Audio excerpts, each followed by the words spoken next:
Termasuk daripada ketaatan hati wa mahabbati ahli baitih, mencintai keluarga Nabi Muhammad, wa ahli baitih, mencintai keluarga Nabi Muhammad.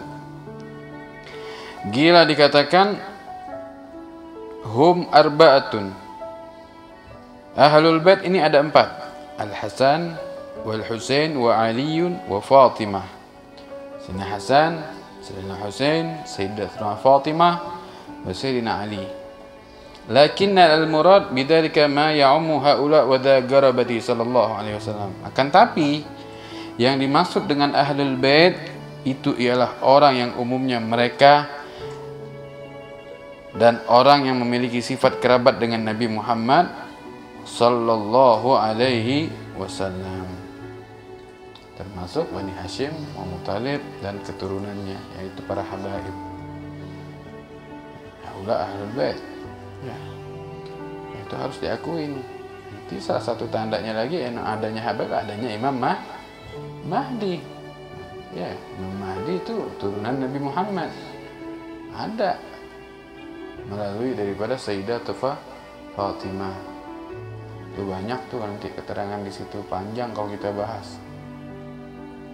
Semua nasab itu bernasab kepada ayahnya kecuali anakku Fatimah. Nasabnya walaupun ke perempuan tapi nyambung ke Nabi Muhammad, spesial ya kan, spesial buat Nabi khusus ya. Kenapa Nabi nggak dari anak laki, nggak ada, semuanya meninggal masih kecil? Karena takutkan nanti kalau punya anak dari laki, keturunan dari anak laki dianggap Nabi, dikhalifahkan nanti. Hikmahnya di situ. Insyaallah. Gala Ibnu Abbas, berkata Ibn Abbas, gala Nabi sallallahu alaihi wasallam, bersabda Nabi kita Muhammad sallallahu alaihi wasallam, man ahabba ashabi, barang siapa yang mencintai sahabatku, wa azwaji, istri-istriku, wa ahla baiti, keluargaku, wa lam ya'ta'na fi ahadin minhum,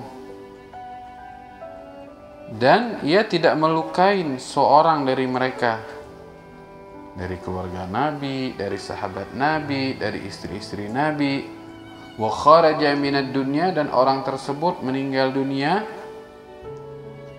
ala mahabbatihim, ya, meninggal dunia dalam keadaan mencintai para sahabat, mencintai istri-istri Nabi, mencintai keluarga Nabi, kana ma'i fi darajati yaumal qiyamah, maka orang tersebut ia bersamaku nanti dalam derajatku pada hari kiamat. Allah.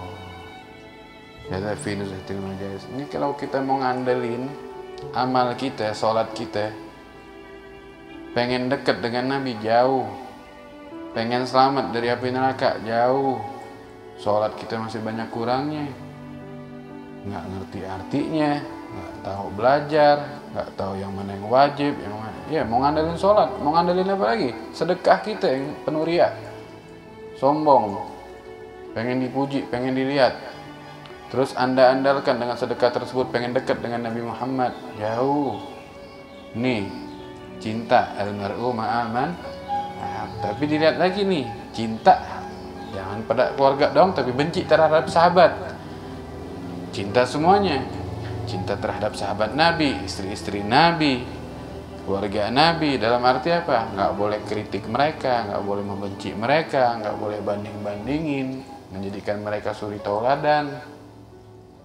Sampai ini orang meninggal dalam mencintai sahabat Nabi, istri Nabi, keluarga Nabi, dia nggak pernah mengkritik, menyakitin salah satu tadi itu, sahabat, keluarga, istri-istri Rasulullah, maka orang tersebut nanti bersamaku satu derajat di yaumil qiyamah, satu tingkatan. Tingkatan Nabi paling tinggi, surganya Nabi surga yang paling hebat. Orang yang kumpul sama Nabi orang yang paling hebat. Apapun yang menyambung bersama Nabi Muhammad orang yang paling hebat, nomor 1. Ini resep nih dari Rasulullah, tips nih. Nah, tidak boleh. Ana cinta beb, Cuman itu satu Habib tuh nyakitin aneh. Itu cobaan buat ente. Nanti saya nggak sama Rasulullah, cinta nggak sama Rasulullah, dites melalui anak cucunya. Udah benci sampai ente ada rencana membunuh, sampai ada mau hati-hati, tanggung jawab yang di depan Nabi nanti di hadapan Rasulullah. Itu cobaan, ujian. Tinggal ente lolos apa enggaknya. Kalau ente sabar, ente bisa membimbingnya, lolos ente tanpa ada kebencian. Ente nggak sabar, ente benci, ente balas cacian, balas ente menyakitin, tanggung jawab ente di hadapan Nabi. Hati, ya. Alhamdulillah walaupun ente warga Cilebut, Keradenan, banyak habaib di sini.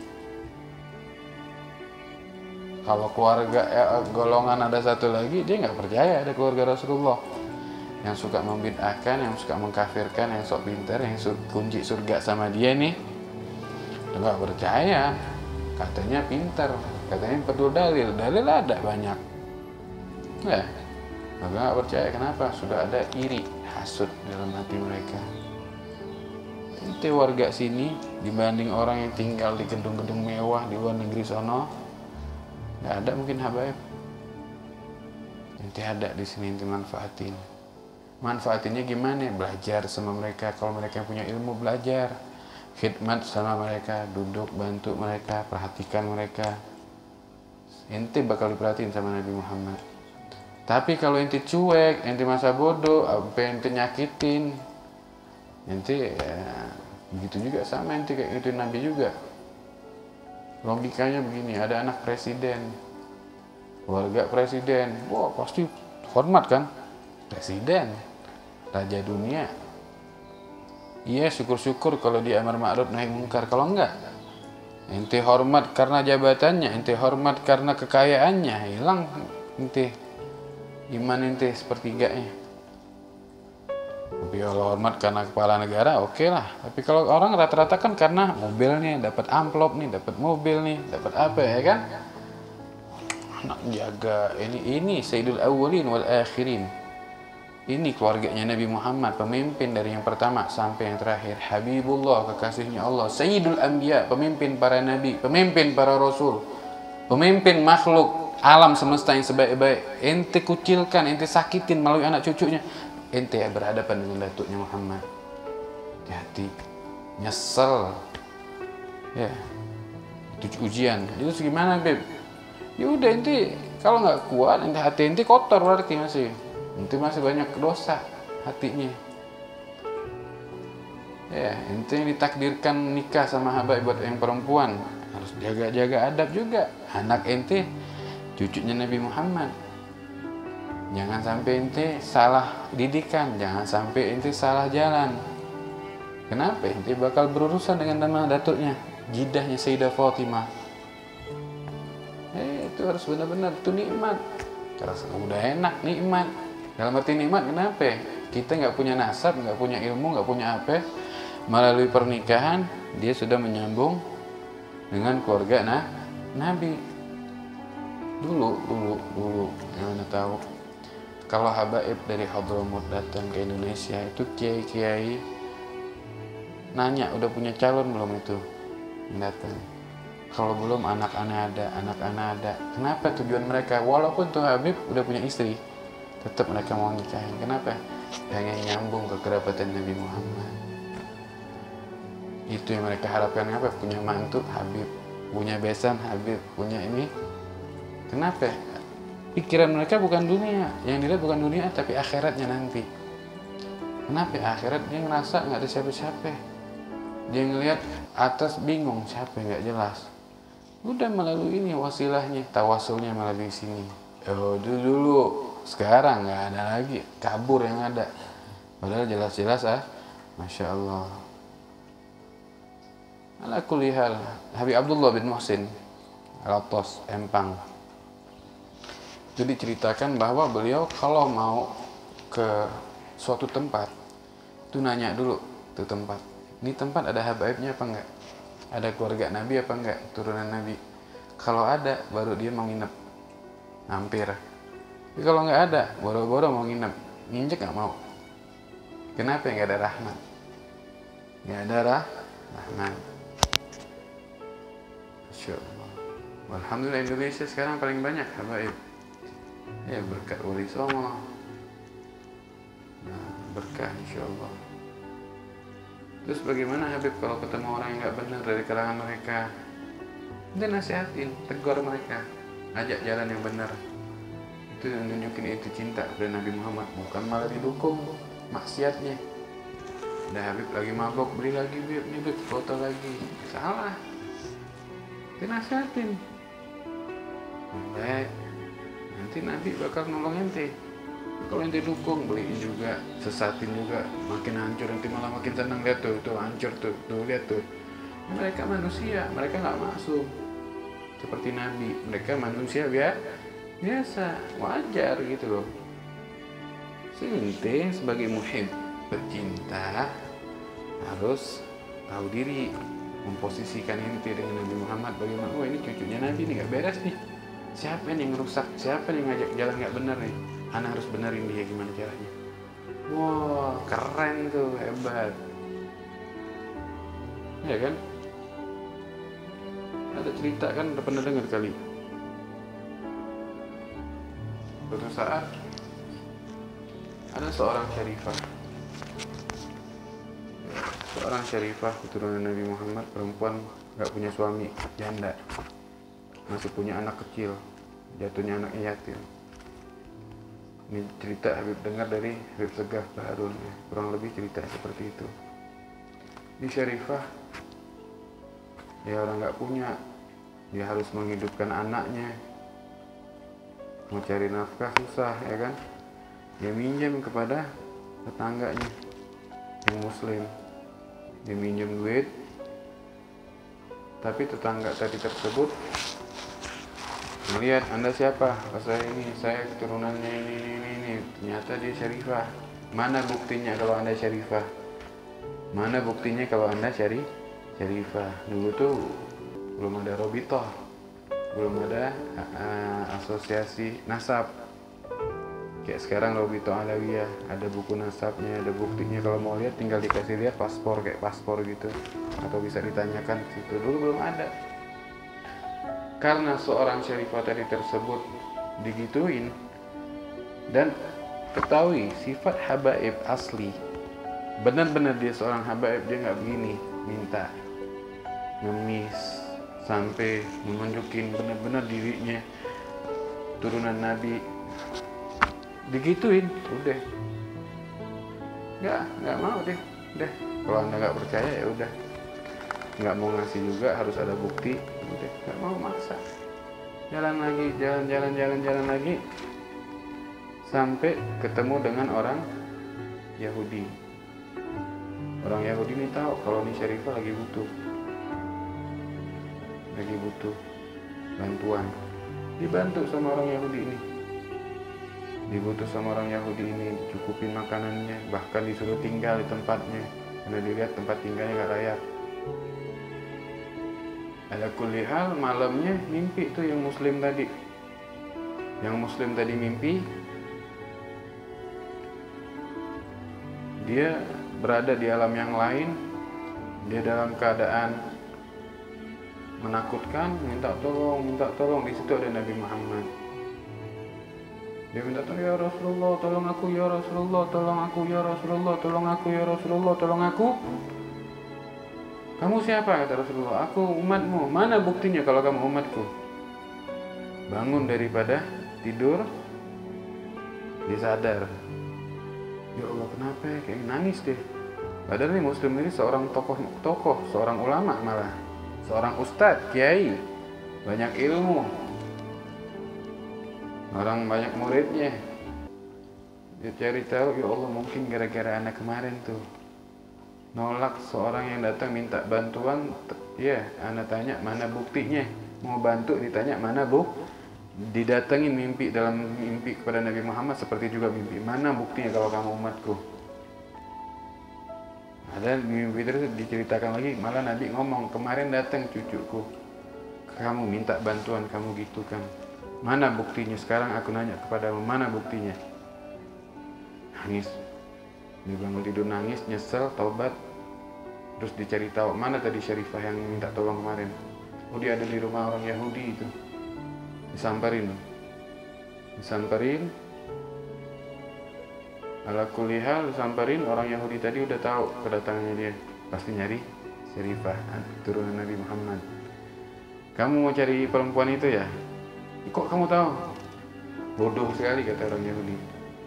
Kalau kami di kalangan Yahudi tahu kami di situ ada keluarga Nabi, keturunan Nabi, kami akan habis-habisan bantu mereka, habis-habisan khidmah kepada mereka. Kami bakal prioritaskan mereka. Kalian yang kalian anggap Nabi sebaik-baik Nabi, kok tahu ada keluarga Nabi, keturunan Nabi ada, tapi kan Anda abaikan sampai melarat begitu. Bodoh. Sudah aku rawat, nggak perlu kamu rawat. Oh, digituin. Semalam saya juga mimpi digituin. Saya juga mimpi saya didatangin Nabi Muhammad dan saya diberi hadiah. Saya masuk Islam, langsung sadar dari mimpi dia masuk Islam, dapat hidayah. Masya Allah, banyak nih kalau cerita-cerita kayak ini nyata loh, nyata. Sama keluarga Nabi ente benci satu, hati-hati, kualat ente, kualat. Ya, Rasulullah sama umatnya aja sayangnya luar biasa, sayangnya terhadap umatnya luar biasa, apalagi sama keluarganya. Hati ya, syar. Nah, di sini disebutkan dalam hadis bahwa Rasulullah alaihi wasallam, ayyuhan nasu alaikum bihubbi ahli baiti. Dan sabda Nabi Muhammad sallallahu alaihi wasallam, wahai manusia, tetapkan pada diri kalian, wajib bagi kalian, alaikum itu tetapkan pada diri kalian atau wajib bagimu, bagi kalian untuk mencintai keluargaku. Alaikum bihubbi hamalatil Qur'an, wajib bagimu untuk mencintai penanggung jawab kelestarian ajaran Al-Qur'an. Orang yang berpegang teguh kepada Al-Quran itu wajib cintai. Bihubbi ulama'ikum, mencintai daripada ulama-ulama kalian. Walau tabghadu fihim, jangan kalian membenci pada mereka, dari keluarga Nabi, orang yang berpegang pada Al-Quran, daripada ulama yang lurus tentunya. Alaman ahabbahum, ketahuilah orang yang mencintai mereka, keluarga Nabi, orang yang berpegang teguh kepada Al-Quran, para ulama yang mencintai mereka ini, faqad ahabbani, sungguh dia mencintaiku. Wa man ahabbani, dan barang siapa yang mencintaiku, faqad ahabballah, dia mencintai Allah. Wa man abghadahum, barang siapa yang benci kepada mereka, faqad abghadani, sungguh dia telah membenci kepadaku. Wa man abghadani, barang siapa benci kepadaku, faqad abghadallah, maka sungguh ia membenci Allah Subhanahu wa ta'ala. Ini dijelaskan di dalam kitab Tanbihul Ghafilin. Tuh, lihat. Alaikum. Tuh, bahkan di dalam hadis kayak gini banyak ya. Alimu auladakum bihubbi nabikum wa bihubbi ahli baiti wa bihubbi alaikum bihubbil Qur'an wa alaikum bihubbin nabi wa bihubbi ahli baiti wa bihubbil Qur'an. Alimu auladakum, ajarkan terhadap anak-anak kalian bihubbi nabikum, untuk mencintai nabinya. Wa bihubbi ahli baiti, mencintai keluarga Nabi. Wa bihubbil Qur'an atau tilawatil Qur'an, kama qala sallallahu alaihi wasallam, mencintai Al-Qur'an. Ajarin terhadap anak dari kecil, ajarin cinta pada habaib dari kecil, sehingga mereka kecil tadi udah tahu, udah punya adab, punya akhlak, ceritakan managib habaib. Jadi anak itu termotivasi. Jangan diajarin Batman, dari kecil diajarin, dikenalin. Banyak nih hadis kayak gini ya. Kalau dijelaskan habis nanti waktunya. Ala kulihal, sedikit dari tadi bisa kita amalkan. Dibuang rasa benci terhadap muslim biasa aja, kita nggak boleh saling benci, saling menzalimin, apalagi terhadap keluarga Nabi yang berhubungan dengan Nabi Muhammad sallallahu alaihi wasallam wa tabi'in wa salihin wallahu a'lam bis-shawab. Insyaallah